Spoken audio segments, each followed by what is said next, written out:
Hello, welcome to another video. இந்த வீடியோல probability பத்தின சில ஃபண்டமெண்டல் கான்செப்ட்ஸை பார்க்க போறோம். Conditional probability, multiplication rule, independent events, mutual exclusive events and total probability. இந்த எல்லா கான்செப்ட்ஸ்க்கான சிம்பிள் எக்ஸாம்பிள்ஸை முதல்ல கொடுத்துட்டு and after that we will discuss a few problems on Bayes theorem also. The first concept நம்ம பார்க்க போற முதல் concept conditional probability. Conditional probability அப்படிங்கிற விஷயம் வந்து ரெஸ்ட்ரிக்டட் சாம்பிள் ஸ்பேஸை டீல் பண்ணுது.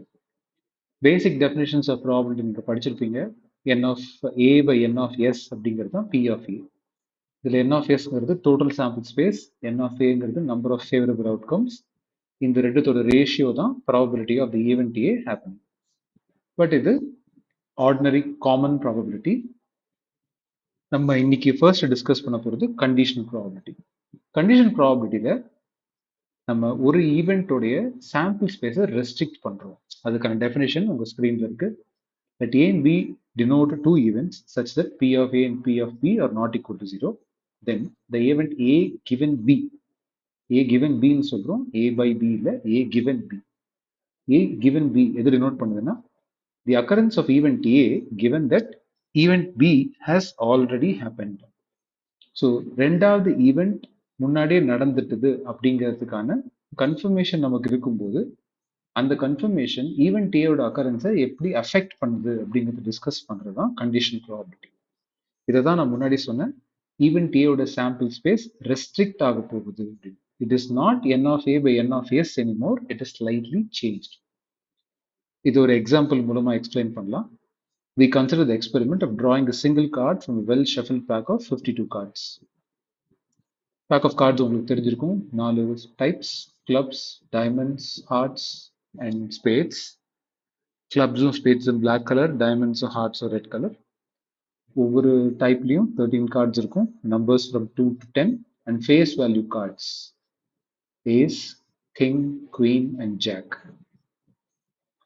So this is quite basic. இதில் வந்து let A denote the event of drawing a king card. So அந்த ஷஃபிள் பேக் ஆஃப் கார்ட்ஸ்லேருந்து ஒரு கார்டு செலக்ட் பண்ணுறோம். இந்த கிங் கார்டாக இருக்கிறதுக்கான இது வந்து ஏன்னு டினோட் பண்ணிக்கலாம். And let B denote the event of drawing a clubs card. Then determine the probability that the drawn card is a king card given the information that it's a clubs card. So இந்த இடத்துல தான் நம்மளுடைய restricted sample space வருது. இந்த word ரொம்ப முக்கியம், given the information. This phrase, இந்த phrase தான் நமக்கான முதல் clue, given the information. So என்ன இன்ஃபர்மேஷன் நமக்கு பிஃபோர் ஹேண்டாக தெரியுது? நம்ம செலக்ட் பண்ண கார்டு ஒரு கிளப் கார்டுன்னு தெரியுது. இந்த இடத்துல தான் கண்டிஷன் ப்ராபபிலிட்டி வருது. ஏன்னா ஈவெண்ட் ஏ உடைய சாம்பிள் ஸ்பேஸ் இப்போ மொத்தம் 52 கார்டும் இல்லை, ரெஸ்ட்ரிக்டட் சாம்பிள் ஸ்பேஸ் தான். It is restricted to the sample space of clubs cards. இது இப்போ திடீர்னு நம்ம சால்வ் பண்ணலாம். We will denote A as drawing a king card, B as drawing a clubs card. P of A நமக்கு தெரியும், N of A by N of S, 4 by 52. இது வந்து usual sample space. P of B வந்து N of B by N of S, அது வந்து 13 by 52, அதுவும் usual sample ஸ்பேஸ்ல. இது ரெண்டுமே நான் ஜீரோ தான். ஸோ கண்டிஷன் ப்ராபபிலிட்டியோட டெஃபினேஷன்ல இருக்கிற ரெக்குயர்மெண்ட்ஸ் எல்லாமே மீட் ஆயிடுது. ஸோ இப்போ கொஸ்டின்குள்ள வருவோம். P of A given B. P of A given B னா the chance that the selected card is a king card given the information that it is a club card. So முன்னாடி சொன்ன மாதிரி event B நடந்து முடிஞ்சதுனால ஏ உடைய sample space restrict ஆகுது. நம்ம club கார்ட்ஸ்ல இருந்து மட்டும்தான் செலக்ட் பண்ண போறோம். ஸோ மொத்தமே 13 கிளப் கார்ட்ஸ் தான் இருக்கு. அதுலேருந்து நம்ம ஒரு கிங் கார்டு எடுக்கணும்னா அதுல இருக்கிறதும் ஒரே ஒரு கிங் கார்டு தான். So there is only one king card, only one king card from 13 cards which are clubs. So ஒரே ஒரு கிங் கார்டு செலக்ட் பண்றதுக்கான ப்ராபபிலிட்டி ஈஸியா என்ன ஆயிடுது? 1/13 அப்படின்னு ஆயிடுது. So this is the good example for conditional probability. Restricted sample space அப்படிங்கிறத நீங்க ஞாபகம் வச்சுக்க வேண்டிய ஒரு விஷயம். இதுல நெக்ஸ்ட் மல்டிப்ளிகேஷன் ரூல் டிஃபைன் பண்றோம். ப்ராபபிலிட்டி ஆஃப் ஈவெண்ட்ஸை பொறுத்த வரைக்கும் மல்டிப்ளிகேஷன் ரூல்னா என்ன அப்படிங்கிறது இந்த இதுல பார்த்துடலாம். For any two events A and B such that P of A and P of B denote the probabilities. P of A intersection B அப்படிங்கிறதுக்கான definition வந்து நம்ம ப்ராடக்ட் ஆஃப் டூ ப்ராபபிலிட்டிஸாக பார்க்குறோம். அதனால தான் இதுக்கு பேர் multiplication rule. So P of A intersection B அப்படிங்கிறது P of A given B multiplied by P of B. அதே மாதிரி இதுக்கு alternate definition P of A intersection Bங்கிறது P of B given A multiplied by P of A. So ஒரு conditional ப்ராபபிலிட்டியும் அந்த ப்ராபபிலிட்டியில் எந்த event முன்னாடியே நடக்குதுன்னு நம்ம அசியூம் பண்ணுறோமோ அந்த ப்ராபபிலிட்டியும் மல்டிப்ளை பண்ணும்போது வர ஆன்சர் தான் probability of A intersection B. இதுக்கு ஒரு சின்ன எக்ஸாம்பிள் பார்த்துடலாம். திரும்ப அதே experiment. Consider the experiment of drawing a single card from a well-shuffled pack of 52 cards. Let A denote the event of drawing the king card, B denote the event of drawing clubs card. Determine the probability that the drawn card is a king of clubs. அதாவது இந்த card king கார்டாகவும் இருக்கணும், clubs கார்டாகவும் இருக்கணும். So இந்த ப்ராபபிலிட்டிக்கான solution ரொம்ப simple. ஏன்னா நம்ம பேசிக் டெஃபினேஷன்லேருந்து இந்த ஆன்சரை பிக்கப் பண்ணிடலாம். பேசிக் டெஃபினேஷன் நமக்கு என்ன, இதில் கண்டிஷனல் ப்ராபபிலிட்டிலாம் எதுவுமே கொடுக்கல இல்லையா, ரெண்டு ஈவெண்ட் ஒன்றா நடக்குதுன்னு தான் சொல்கிறாங்க. எது முதல்ல நடக்கும், எது அப்புறம் நடக்கும், எது கிவன், அந்த மாதிரிலாம் எந்த விஷயமுமே இல்லை. ஸோ பேசிக் டெஃபினேஷன்லேருந்து போயிடலாம். பேசிக் டெஃபினேஷன் என்ன, P of A உடைய answer N of A by N of S. P of A intersection B உடைய answer N of A intersection B by N of S. A intersection Bங்கிறது என்ன, அந்த card ஒரு king கார்டாகவும் இருக்கு, ஒரு clubs கார்டாகவும் இருக்கு. இப்போ அந்த மாதிரி எவ்வளோ கார்ட்ஸ் பாசிபிள், டோட்டலாக 52 கார்ட்ஸ் இருக்கு நம்மளுடைய ஷஃபிள் பேக்கில். நம்ம ஒரு கார்டு தான் செலக்ட் பண்ணுறோம். அப்போது N of S வந்து 52C1 which is 52. So sample space உடைய டோட்டல் கவுண்ட் சைஸ் வந்து நமக்கு 52 அப்படிங்கிறது கிளியர். அண்ட் எத்தனை கார்ட்ஸ் வந்து கிங் கார்டாகவும் இருக்கு, கிளப்ஸ் கார்டாகவும் இருக்கு, ஒரே ஒரு கார்டு தான் ரெண்டாவும் இருக்கு. ஸோ இது வந்து ஒரே ஒரு கார்டு தான் இருக்கு. So 1C1 that makes it 1/52. So நம்மளுடைய ரெக்வயர்ட் ஆன்சர் 1/52. இப்போ நம்ம என்ன செய்ய போறோம் அப்படின்னா, இந்த ஆன்சரை மல்டிப்ளிகேஷன் ரூல் படி எக்ஸ்பிளைன் பண்ண முடியுமான்னு பார்க்க போறோம். இது ரொம்ப இந்த ஆன்சர் ரொம்ப ஈஸி ஆன்சர் இல்லையா, ஏன்னா ஏங்கிறது நம்ம ஒரு செட்டா எழுதிக்கிட்டோம்னா A denotes king cards. King cards மொத்தம் என்ன, எத்தனை, king of hearts, king of clubs, king of spades, king of diamonds. இது ஏ. பி வந்து ஆல் கிளப்ஸ் கார்ட்ஸ், அதுல 2 of clubs, 3 of clubs, 4 of clubs, 5, 6, 7, 8, 9, 10, Jack, Queen, King and Ace. So இதில் intersection என்ன இருக்கு நமக்கு, ஏ இன்டர்செக்ஷன் பி அப்படின்னு பார்க்கும்போது there is only one element which is in common, the king of clubs இங்கே king of clubs இங்கே.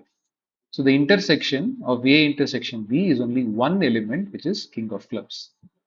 அப்போ N of A intersection B 1 தான். அதனால P of A intersection Bங்கிறது 1/52. இது pretty straightforward. இந்த ஆன்சரை நம்ம டெஃபினேஷன்லேருந்தே பிக்கப் பண்ணிட்டோம்.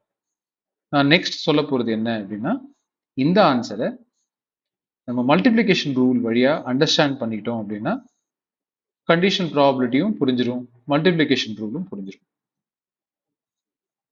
We'll go to the next page. So P of A intersection B is equal to N of A intersection B by N of S. That makes it 1/52. The verification by multiplication rule என்ன, multiplication ரூல்ல நம்ம பார்த்த ஒரு statement வந்து P of A intersection B is equal to P of A given B into P of B. இதுல P of A given B நம்ம 2 slide முன்னாடி determine பண்ணியிருந்தோம். P of A given B is 1/13. அதே example தான், so அதே answer use பண்ணிக்கலாம். So P of A given B is 1/13. P of Bங்கிறது ஒரு back of கார்ட்ஸ்ல இருந்து ஒரு கிளப் கார்டு டிரா பண்றதுக்கான ப்ராபபிலிட்டி, அதுவும் நம்ம முன்னாடியே டிஸ்கஸ் பண்ணியிருந்தோம். அது வந்து 13/52. அது 1/4ன்னு எழுதலாம், 13/52ன்னு எழுதலாம். ஸோ சிம்பிளிஃபை பண்ணா we get the answer as 1/52. Now you see that the same answer is obtained by the definition and also by using the multiplication rule. So multiplication rule இப்படி தான் work ஆகுது. Next இதை base பண்ணி இன்னும் ரெண்டு types of events introduce பண்ணிடலாம். The first event நம்ம பார்க்க போகிறது independent events. Two events A and B are said to be independent if the occurrence of event A is not affected by the occurrence of event B. So ஒரு ஈவெண்ட்டோட occurrence இன்னொரு ஈவெண்ட்டோட அக்கரன்ஸை affect பண்ணலைன்னா அந்த ரெண்டு ஈவெண்ட்ஸும் independent events. இதுக்கான examples ரொம்ப simple. ஒரு fair காயினை டாஸ் பண்ணும்போது அந்த காயின் ஹெட்ஸாக விழுறதும் டெய்ல்ஸாக விழுறதும் இண்டிபெண்ட். ஃபர்ஸ்ட் டாஸ்ல ஹெட் விழுந்தா செகண்ட் டாஸ்லயும் ஹெட்ஸ் விழணுங்கிற கட்டாயம் இல்லை. செகண்ட் டாஸ்ல ஹெட்டும் விழலாம் டெய்னும் விழலாம். ஸோ ஃபர்ஸ்ட் ஈவெண்ட் செகண்ட் ஈவெண்ட்டை இன்ஃப்ளூயன்ஸ் பண்ணவும் முடியாது. அதனால இது இண்டிபெண்ட் ஈவெண்ட்ஸ். அது மாதிரி ஒரு சிங்கிள் டைஸ் ரோல் பண்ணும்போது the number on the top face turning up as 2, top ஃபேஸ்ல 2ங்கிற நம்பர் விழுறதும் நெக்ஸ்ட் டைம் ரோல் பண்ணும்போது 3ங்கிற நம்பர் விழுறதும் இந்த ரெண்டு ஈவெண்ட்டும் totally independent. just because the previous roll of the dice give us the number 2, it doesn't mean that the next roll will give us 5 or 6. Independent. போன தடவை 3 விழுந்தா இந்த வாட்டி 4 விழுணும்லாம் கிடையாது. இந்த வாட்டி 1 2 3 4 5 6 எது வேணாலும் விழலாம். அதனால இது இண்டிபெண்ட் ஈவெண்ட்ஸ்க்கான எக்ஸாம்பிள். ஸோ மல்டிப்ளிகேஷன் ரூல் எப்படி இந்த இண்டிபெண்ட் ஈவெண்ட்ஸ்க்கு பொருந்தும் அப்படிங்கிறதுக்கு ஒரு ப்ராப்பர்ட்டி இருக்கு. if A and B are independent events, then P of A given B, P of A given B is equal to P of A. ஏன்னா Bங்கிற ஈவெண்ட்டை depend பண்ணி A இல்லை. Bங்கிறது வேற ஈவெண்ட், ஏங்கிறது வேற ஈவெண்ட். ஒரு ஈவெண்ட் இன்னொரு ஈவெண்ட் அஃபெக்ட் பண்ணாத போது P of A given B will become P of A. அப்போ மல்டிப்ளிகேஷன் ரூல் படி நம்ம என்ன பார்த்தோம்? மல்டிப்ளிகேஷன் ரூல் படி P of A intersection B வந்து P of A given B multiplied by P of B ன்னு பார்த்தோம். இங்க இருக்கிற ஈக்குவேஷன் படி P of A given Bங்கிறது P of A தான். அதனால இண்டிபெண்ட் ஈவெண்ட்ஸை பொறுத்த வரைக்கும் மல்டிப்ளிகேஷன் ரூல் இப்படி மாறிடுது. This is what you call as the multiplication rule for two events which are independent. Okay. So independentனா என்னங்கிறத பார்த்துட்டோம். அப்போ இண்டிபெண்ட் இல்லாதது என்ன? இண்டிபெண்ட் இல்லாததை நம்ம மியூச்சுவலி எக்ஸ்க்ளூசிவ்னு சொல்ல போறோம். Two events A and B are said to be mutually exclusive or incompatible, ரெண்டு பேர் இருக்கு, if they cannot happen simultaneously. எந்த ரெண்டு ஈவெண்ட் ஒரே சமயத்துல நடக்க முடியாதோ அந்த ரெண்டு ஈவெண்ட்டுக்கு பேரு மியூச்சுவலி எக்ஸ்க்ளூசிவ் இல்லைன்னா இன்கம்பேட்டபிள். இதுக்கு மறுபடியும் எக்ஸாம்பிள்ஸ். ஒரு காயின் டாஸ் பண்ணும்போது அந்த காயின் ஹெட்ஸா விழுறதும் டெய்ல்ஸா விழுறதும் மியூச்சுவலி எக்ஸ்க்ளூசிவ். ஏன்னா ஏதாவது ஒன்று தான் பாசிபிள். காயின் ஹெட்ஸா விழணும் இல்லை டெய்ல்ஸா விழணும். அது மாதிரி ஒரு ஷஃபிள்டு பேக் ஆஃப் கார்ட்ஸ்ல இருந்து ஒரே ஒரு கார்டு செலக்ட் பண்ணும்போது அந்த கார்டு ஈதர் பிளாக் கலர்ட் கார்டா இருக்கும் இல்லை ரெட் கலர்ட் கார்டா இருக்கும். ரெண்டு மட்டும் தான் பாசிபிள். ரெண்டும் ஒரே நேரத்துலையும் நடக்காது. அதனால இது மியூச்சுவலி எக்ஸ்க்ளூசிவ். ஒரே ஒரு கார்டு ஒரே நேரத்துல பிளாக்காவும் இருந்து ரெட்டாவும் இருக்க வாய்ப்பே இல்லை. ஏன்னா ஒரு well shuffled fair pack of கார்ட்ஸ்ல இந்த ரெண்டு ஈவெண்ட்டுமே mutually exclusive. So mutually exclusive ஈவெண்ட்ஸுக்கு இந்த மல்டிப்ளிகேஷன் ரூல் எப்படி பொருந்தும் அப்படின்னு பார்த்தா அதுக்கு ஒரு சின்ன ப்ராப்பர்ட்டி இருக்கு. If A and B are two mutually exclusive events, P of A intersection Bங்கிறது impossible அப்படின்னு சொல்றாங்க. ஏன் இம்பாசிபிள்? ஏன்னா ஒரு எந்த ஈவெண்ட்டுக்கு ப்ராபபிலிட்டி 0 வருதோ அந்த ஈவெண்ட் இம்பாசிபிள். என்ன சொல்றாங்க? P of A intersection B is equal to 0. ஏன் 0? நம்ம திரும்ப அதே மல்டிப்ளிகேஷன் ரூலை யூஸ் பண்ணுவோம். மல்டிப்ளிகேஷன் ரூல் என்ன சொல்லுது? P of A intersection B அப்படிங்கிறது P of A given B multiplied by P of B. But ஏயும் பியும் மியூச்சுவலி எக்ஸ்க்ளூசிவா இருக்கிறதுனால பின்னு ஒரு ஈவெண்ட் நடந்து முடிஞ்சிட்டா கண்டிப்பா ஏ நடக்காது. ஏ நடக்கவே நடக்காது. அப்போ the information that B has happened அதை வச்சு நம்மளால ஒரே விஷயம் தான் சொல்ல முடியும். A will never happen. Since A will never happen, அந்த ஈவெண்ட்டுடைய probability 0. So P of A given B 0. அப்போ நம்ம என்ன பண்றோம்? P of B 0வோட மல்டிப்ளை பண்றோம். அதனால P of A intersection B becomes 0. So எப்பெல்லாம் மியூச்சுவலி எக்ஸ்க்ளூசிவ் ஈவெண்ட்ஸ் வருதோ அப்பெல்லாம் P of A intersection Bங்கிறது 0 ஆயிடுது. அதுதான் இந்த இதுக்கான மல்டிப்ளிகேஷன் ரூலுடைய அப்சர்வேஷன். நெக்ஸ்ட் டோட்டல் ப்ராபபிலிட்டி அப்படிங்கிற கான்செப்ட் எக்ஸ்பிளைன் பண்றோம். இந்த டோட்டல் ப்ராபபிலிட்டி எக்ஸ்பிளைன் பண்றதுக்கு ஒரு சின்ன எக்ஸாம்பிள் கொடுத்துட்றேன். அப்புறம் அதை பேஸ் பண்ணி நம்ம ப்ராப்ளம் சால்வ் பண்ணிடலாம். Consider an experiment when there are two bags. Bag 1 contains 2 white balls and 3 black balls. Bag 2 contains 3 white balls and 2 black balls. One bag is chosen and one ball is drawn. Determine the probability that the chosen ball is white in color. The problem understand பண்ணிக்கோங்க. இதை base பண்ணி நம்ம next இது பார்க்குறோம். இங்க ரெண்டு விஷயம் நடக்குது. முதல்ல செலெக்ஷன் ஆஃப் அ பேக், அப்புறம் இந்த பேக்ல இருந்து செலெக்ஷன் ஆஃப் அ பால். ஒரு பர்டிகுலர் ஆர்டர் இருக்கிறதுனால இந்த மாதிரியான ப்ராப்ளம் ஒன்று டோட்டல் ப்ராபபிலிட்டியில சால்வ் பண்ணுவோம், இல்லை பேஸ் தியரம்ல சால்வ் பண்ணுவோம். இதை அண்டர்ஸ்டாண்ட் பண்ணிக்கிறதுக்கு நான் ரெண்டு நொட்டேஷன்ஸ் இன்ட்ரடியூஸ் பண்றேன். ஒன்று வந்து ஏ ப்ரையாரி, இன்னொன்று போஸ்டீரியாரி. முதல் நடக்கிற ஈவெண்ட்டுக்கு பேரு ஏ ப்ரையாரி, ரெண்டாவது நடக்கிற ஈவெண்ட்டுக்கு பேரு போஸ்டீரியாரி. ஸோ இந்த ப்ராப்ளமை பொறுத்த வரைக்கும் பேக்கை சூஸ் பண்றது முதல்ல நடக்கிறதுனால அது ஏ ப்ரையாரி ஈவெண்ட். அதுக்கப்புறம் அந்த செலக்ட் பண்ணப்பட்ட பேக்ல இருந்து ஒரு பாலை நம்ம டிரா பண்றதுனால அது போஸ்டீரியாரி ஈவெண்ட். இதை இன்னும் சிம்பிளா எக்ஸாம்பிள் பண்ணணும்னா ஒரு தீம் பார்க் ஞாபகம் வச்சுக்கோங்க. அந்த தீம் பார்க்குக்கு தான் அந்த லெஃப்ட் கார்னர்ல நான் ஒரு டயக்ராம் போட்டிருக்கேன். ஒரு தீம் பார்க் இருக்கு, கிஷ்கிந்தா, எம்ஜிஎம், அந்த மாதிரி சர்க்குலரா இருக்கு அந்த தீம் பார்க். அந்த சர்க்கிளோட பார்டர்ல நிறைய ஈவெண்ட்ஸ் நடக்குது. ஸ்விம்மிங் ஒரு ஈவெண்ட், கார் ரேஸ் ஒரு ஈவெண்ட், இந்த மாதிரி நிறைய வாட்டர் ஸ்போர்ட்ஸ், அந்த மாதிரி நிறைய ஈவெண்ட் நடக்குது, ஜாயிண்ட் வீல் அந்த மாதிரி. பட் இந்த தீம் பார்க்குடைய கேன்டீன் வந்து எக்ஸாக்ட் சென்டர்ல இருக்கு. அப்ப நீங்க தீம் பார்க் விசிட் பண்றீங்க அப்படின்னா நீங்க முதல்ல அவுட்டர் பெரிமீட்டர்ல தான் போவீங்க. ஸோ 2-3 ஈவெண்ட் பாக்குறீங்க, பார்த்துட்டு ஒரு கூல் ட்ரிங்கோ இல்லை தண்ணியோ குடிக்கிறதுக்காக கேன்டீனுக்கு வரீங்க. அப்படி வரும்போது நீங்க அந்த கேன்டீனுக்கு வரணும்னா முதல்ல அந்த அவுட் சைட் பார்டர்ல போயிட்டு அப்புறம் தான் உள்ள வரும்.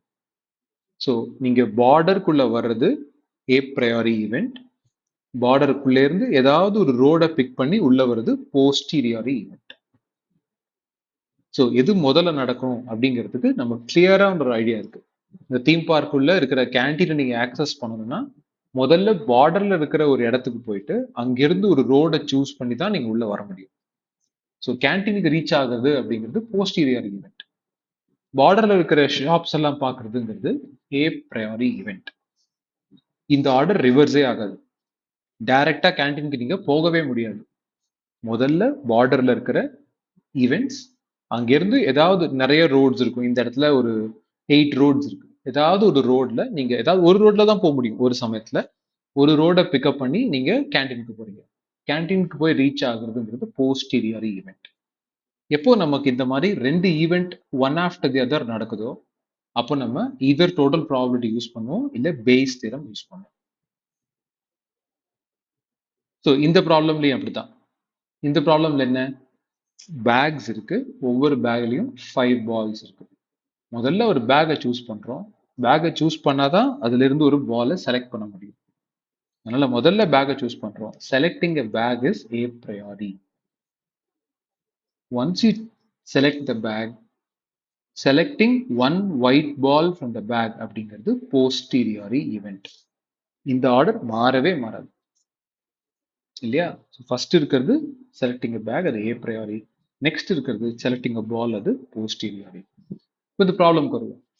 இந்த ப்ராப்ளம்ல என்ன கேட்குறாங்க, ரெண்டு பேக்ஸ் இருக்கு, ஒரு பேக்கை சூஸ் பண்றோம், அந்த பேக்ல இருக்கிற ஒரு பாலை டிரா பண்றோம், அந்த பால் ஒயிட் பாலா இருக்கிறதுக்கான ப்ராபபிலிட்டி என்ன அப்படிங்கிறது தான் கொஸ்டின்.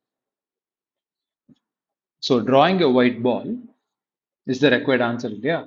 அந்த ஒயிட் பால் டிரா பண்றது ரெண்டு விதத்தில் நடக்கலாம். ஒன்று, பேக் ஒன்னு சூஸ் பண்ணி முடிச்சுட்டு அதுல இருந்து ஒரு ஒயிட் பால் டிரா பண்ண முடியும்.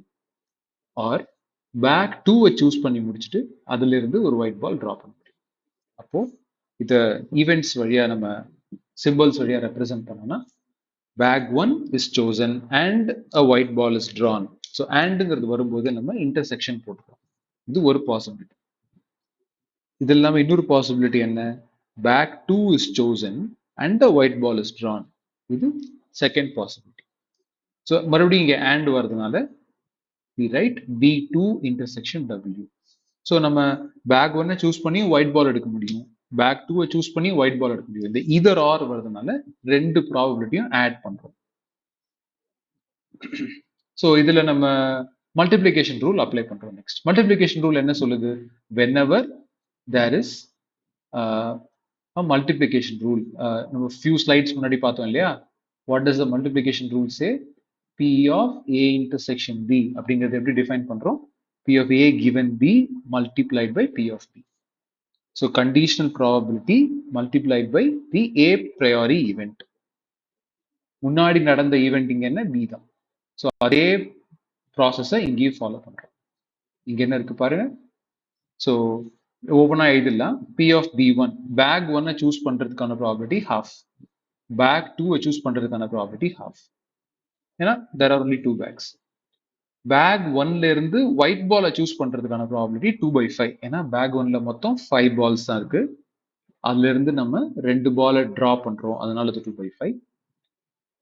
பேக் டூல இருந்து ஒயிட் பால் சூஸ் பண்றதுக்கான ப்ராபபிலிட்டி 3/5. ஏன்னா பேக் டூல மொத்தம் 5 பால்ஸ் இருக்கு, அதுல இருந்து 3 பால்ஸ் செலக்ட் பண்றது வந்து 3/5.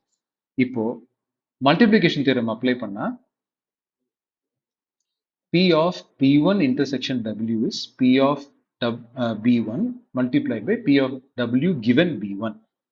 ஸோ இதுதான் அந்த கண்டிஷனல் ப்ராபபிலிட்டிக்கான நோட்டேஷன். இது வந்து a priori ஈவெண்ட்டுக்கான ப்ராபபிலிட்டி. ஸோ மல்டிப்ளை பண்ணா நமக்கு 1/5 வருது. இதே இதை B2க்கு ரிப்பீட் பண்ணா P of W given B2 multiplied by P of B2. P of W given B2ங்கிறது அந்த கண்டிஷனல் ப்ராபபிலிட்டி, அது 3/5. P of B2ங்கிறது a priori ஈவெண்ட்டுக்கான ப்ராபபிலிட்டி, அது 1/2. So answer is 3/10. ஸோ இந்த ரெண்டுத்துல எது வேணாலும் நடக்கலாம், அதனால it is 1/5 plus 3/10. 1/5 2/10 எழுதலாம். Therefore the answer is half. So this gives us an introduction into the concept of total probability, and we will stop the video right here. இந்த வீடியோல fundamental concepts பார்த்துட்டோம். என்னென்ன concepts? we began with conditional probability, அதுக்கப்புறம் multiplication rule எப்படி work ஆகுதுன்னு பார்த்தோம். அந்த multiplication rule independent ஈவெண்ட்டுக்கு எப்படி சேஞ்ச் ஆகுது, மியூச்சுவலி எக்ஸ்க்ளூசிவ் ஈவெண்ட்டுக்கு சேஞ்ச் ஆகுது அப்படிங்கிறத பார்த்தோம். அண்ட் தென் நம்ம அண்டர்ஸ்டாண்ட் பண்ணது, கடைசியாக அண்டர்ஸ்டாண்ட் பண்ணது ஒரு டோட்டல் ப்ராபபிலிட்டி பற்றின விஷயம். டோட்டல் ப்ராபபிலிட்டின்னு வரும்போது நம்ம ரெண்டு ஈவெண்ட் அடுத்தடுத்து நடக்கிறத பற்றி பேச போகிறோம். அதில் முதல்ல நடக்கிற ஈவெண்ட்டுக்கு பேர் ஏ ப்ரையாரி, ரெண்டாவது நடக்கிற ஈவெண்ட்டுக்கு பேர் போஸ்டீரியாரி. ஸோ இதை பேஸ் பண்ணி நம்ம ஒரு ப்ராப்ளம் பார்த்தோம். இந்த வீடியோ இதோட நிறுத்திக்கலாம். நெக்ஸ்ட் வீடியோவில் இதே a priori posterior event in different situation பார்க்க போகிறோம். அங்கே தான் நம்ம பேஸ் தியரம்கான இன்ட்ரடக்ஷனை ரீச் பண்ண போகிறோம். That will be very interesting. அதை வந்து நம்ம நெக்ஸ்ட் வீடியோவில் பார்க்கலாம். தேங்க்யூ.